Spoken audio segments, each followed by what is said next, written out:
Now today's project, we're going to try to work on Ray's 175 Honda. We need to paint the stripe on a tank. We need to back mask off everything that's going to be red. And if it doesn't rain, it looks like it may rain today. If it doesn't rain, we may even get some clear on this. So I have these pictures to work off. These are pictures of the bike as Ray bought it. So the side covers stay totally red. And actually it looks like we got a pretty good match on the color even here. Then you never know with these match the paint things. And it looks like the stripe goes right up to the Honda, and through it, that's gonna be in the eye of the beholder there. It's thicker, thinner, thinner, thinner, thinner. Okay, so having said that, time to lay some tape. Now I'm trying to work off with a brand new razor here and some tape. See about how that's about a quarter of an inch. See, what I can do is lay this out with a 1/4 inch tape, 1/4 inch over the Honda, parallel to the Honda line.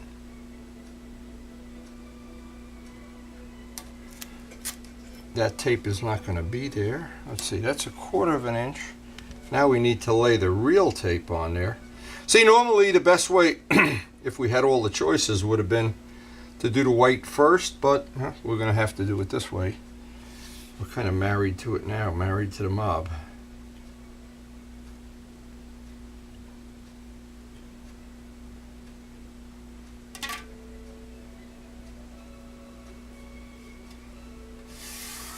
That's going to be the upper line. 1/4 inch, 1/4 inch. Now it goes even with the top of the word Honda, and looks like it's a 1/4 of an inch. So let's see. Let me take some 1/4 inch tape here. And this stripe does not go through the Honda.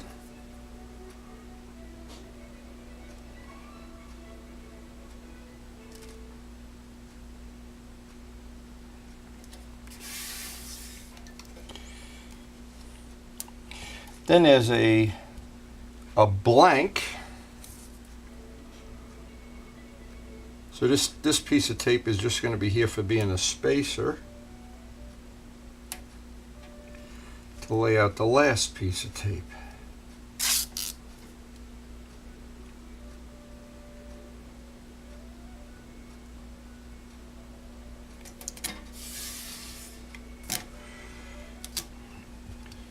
Now the middle piece will come up, and I'm afraid we're going to need a lot of white paint to cover the red. Red always bleeds through for some reason. Okay, and this line would go all the way to the end of the tank, so I want to have that all the way to the end.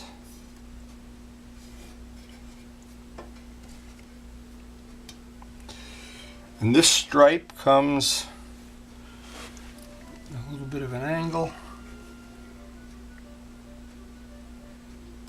a little bit of an angle. That's what that looks like. This is what this looks like. And it goes all the way and wraps around the end.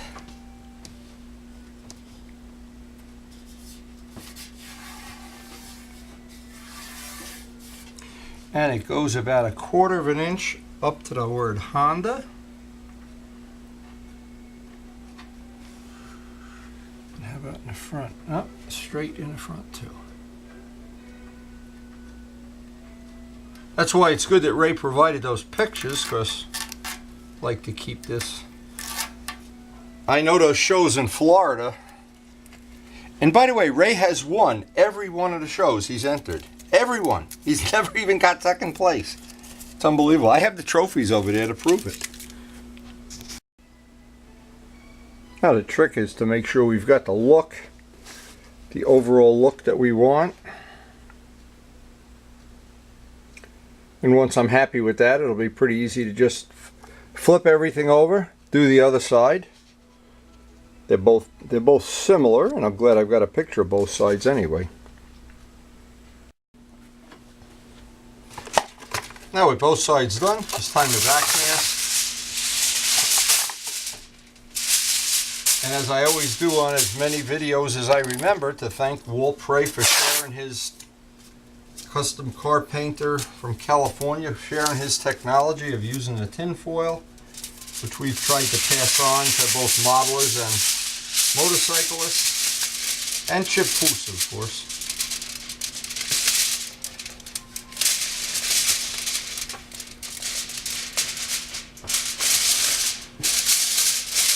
This will be a relatively easy back mask, and it looks like we don't have, it's cloudy and it's supposed to rain today, but there's no rain, so I'm going to try to get this white painted, at least get the white on today.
And what I did, I painted the bottom first.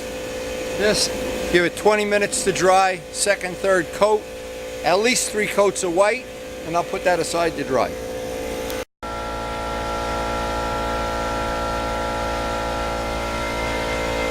Okay, the third coat is drying now. And I think we're just going to be ready to put this away, because we really, if you look at the day we have here, it's looking like it's going to rain, and it's supposed to rain. It's supposed to be raining already, but getting this done today was one more step. Now, I like to let it sit overnight before I take the mask in, but some people take it off a couple hours later. It doesn't seem to make a big difference.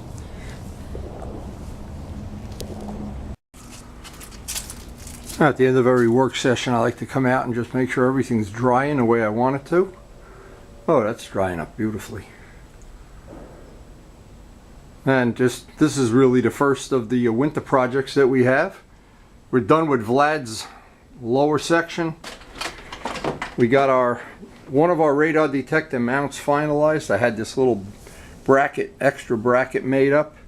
That tested out just perfectly. One of the other projects we're anticipating doing is putting some wheel stripes on the 750. That's another, even though we have a set of spare wheels, and I haven't decided. That's a very, well, when it's really going to be too cold to ride. We're still in the part of the year where you never know if you're going to ride or not, or paint, or just drink coffee, or who knows what. Anyway, time to get cleaned up and time to go get the baby.